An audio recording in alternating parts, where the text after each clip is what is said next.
அதிகாலையில் எங்க அண்ணன் சூசை என்ன முள்ளிவாய்க்கால் அந்த காட்டுப்பதிலுக்கு தென்னை மரத்துக்கு இடையில கூட்டிட்டு போய் அங்கே நம்ம பிள்ளைகள் எல்லாம் பயிற்சி எடுக்கிறாங்க.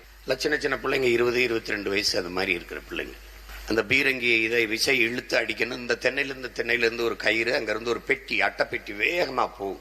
அதை குறிபார்த்து அடிக்கணும். இல்லை என்னை கூட்டிட்டு போய் இறக்கி விட்டு அங்க தங்கையை கூப்பிட்டு அண்ணனுக்கு கொஞ்சம் டச் கொடு, அதாவது பயிற்சி கொடு அப்படின்னு சொல்றாப்புல. போனோன்னா தங்கச்சி வாங்க நான் கூட்டிட்டு போய் சொல்லி கொடுக்குது அந்த விசையை இழுக்க. ஆமா, பயங்கர கராத்தே பிளாக் பண்ணிட்டு ஜிம் பாடின்னு போய் அங்கே போய் இழுக்க முடியல, கேவலமா போச்சு.